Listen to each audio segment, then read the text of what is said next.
welcome back to the channel. In today's video, we have a pretty special unboxing here. Before we get into that, we just want to say thank you to everyone. About 3 years ago, from the time of this upload, is when we uploaded our very first video, which coincidentally was unboxing the original SurRon. And just recently we passed 10,000 subscribers. We've created a company out of all of this and the YouTube channel. So thank you very much for everyone who stuck around and supported us along the way. So we're standing here in front of a SurRon Ultra B, and as soon as we realized that these were kind of available, we decided to put one on order. We went with Built e-bikes. I think the reasoning was they allowed you to pay for shipping up front versus waiting for an unknown shipping charge, so that's why we went with them.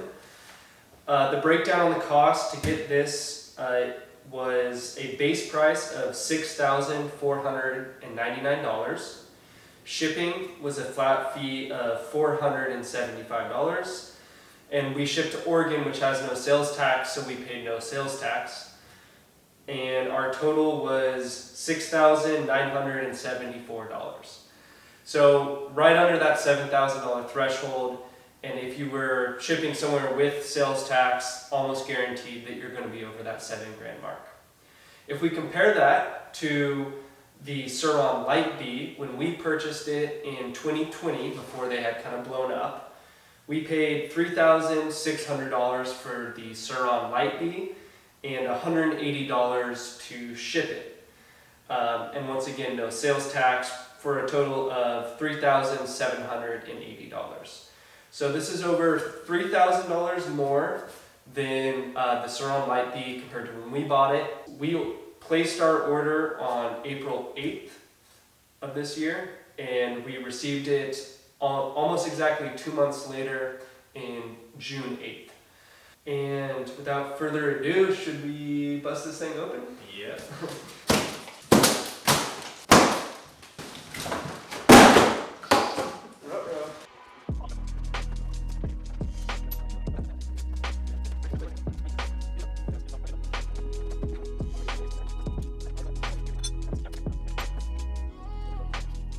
So after we got the front wheel on, we took it around, just played around on the street a little bit, so we got a feel for it, and we're just going to run through our first impressions. For me, there's a couple things that stood out right away. And the first one is that if you look at the way the handlebar mounts to the triple tree, the suspension, and the brakes, these are now dirt bike components compared to mountain bike components on the Light B. I think that offers rigidity and strength, and that's a positive for me personally. Additionally, one of my biggest complaints with the SurRon Light B was the tire width limitation on the rear. On this bike, it already comes with a rear tire that is 90/90/119 in the rear, which is larger than the was it 80/100? It was 80/119. Oh yeah, 80/119. This one is 90/90/19. That's a positive for me because it means we can get more traction on the rear when naturally we want to put more power down. Playing around with it, it's clear that a lot more components exist on this bike than the Light B. That can be a positive and a negative. I think some of that is not needed for what I want it for, which is just a dirt bike to go out and rip. I think my biggest gripe so far is how hard it is to get the battery out in comparison to the Light B. The latching mechanism is just kind of awkward to undo. So that's probably the only negative that stood out for me, but all in all, I'm actually really stoked, and I can't wait to ride it. Yeah, it was, I had similar sentiments to Cole, and the first thing I noticed when I got on is like the cockpit is a little bit overwhelming. There's so many different switches, and you have to like activate multiple switches to get it to go, and there's forward and reverse, and traction control, ABS, all the different modes on the screen. So it's going to take a little bit more figuring out than the Light B, where the Light B is just turn it on and stock. There's an Eco Sport switch, and that's like all you get. Like Cole said, definitely more dirt bike style components. And because of that, and of course it's gonna feel more like a dirt bike, which means a little bit more sluggish. So we're gonna see kind of how that translates to the type of riding that we like, which is tight single track, and why we love the Light B so much. It's just light and you can move it around easily. This is a little bit different, but we were actually very impressed with the amount of power it had. This bike actually, I think, will remove a lot of the aftermarket components that are necessary on the Light B, and the power, it may not even need a controller.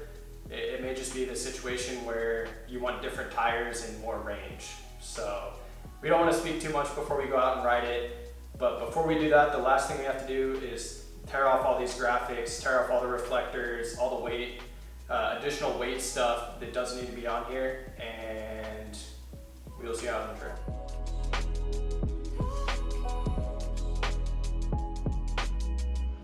Today we are out here in the Tillamook National Forest for our first official trail ride on the new SurRon Ultra B. Alongside me are Grant and Cole, and we are all switching off between the Ultra and Light B. This truly is our first time riding it, and it's notably quite different from the SurRon Light B, so it took some getting used to during this ride. As many of you know, we almost strictly ride single track off-road trails, so that'll be the primary focus as far as the first ride review is concerned.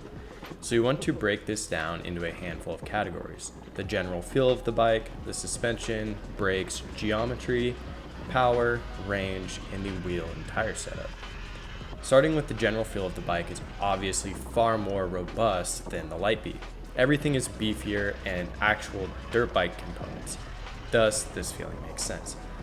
With that comes notable increase in weight.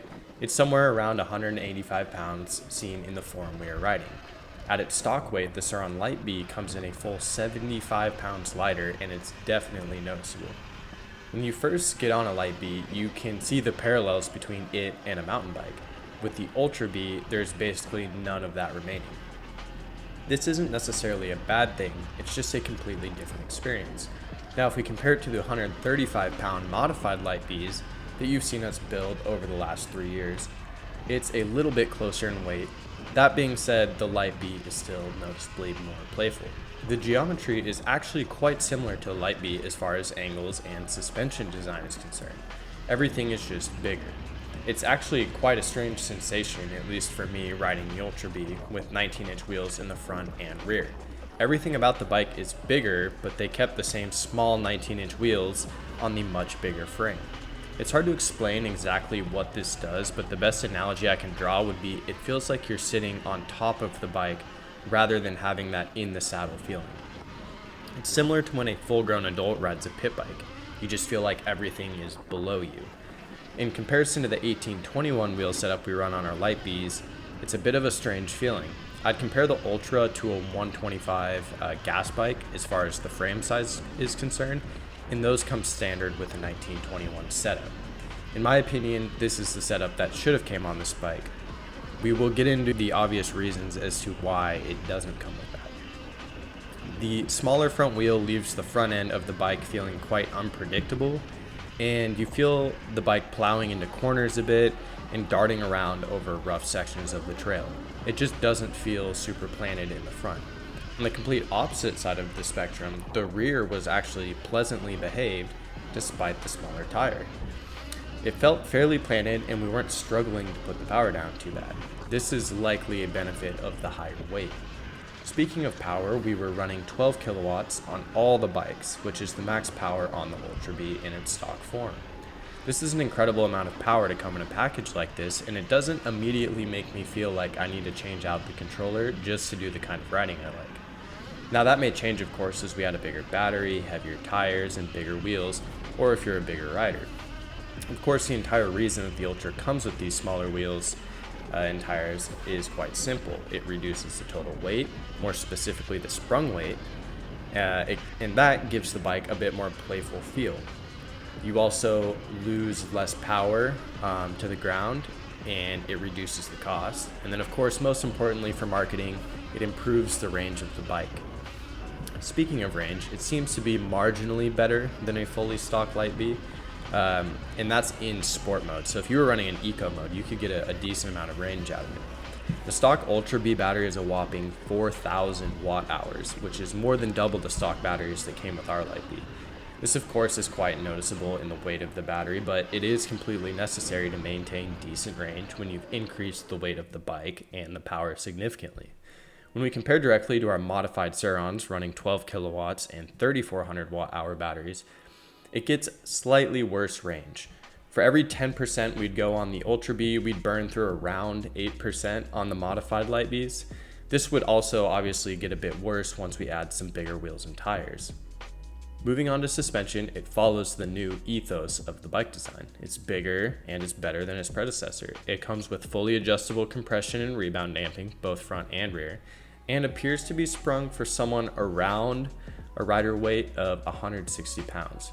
Beyond that, it also has almost 1.5 inches more travel in the front and rear. Despite the damping in the front being a bit underwhelming, the fork body itself feels extremely robust, and I could hardly notice any flex under heavy braking.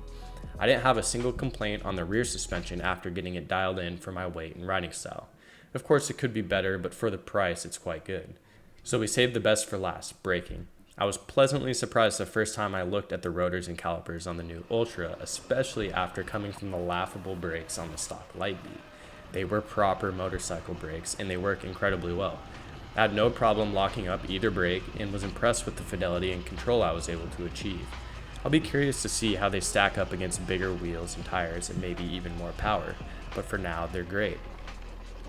So those are our first ride impressions. There are obviously way more things to cover, like all of the electronic and software capabilities of the bike, but frankly we didn't get into that enough to really give our opinion on it. There are things like traction control and ABS, different power levels, different regen levels. All of that will be coming in future videos, but for now that's what we've got. We appreciate you watching, and if you like this content, please consider giving the video a like and subscribing. Have a nice day.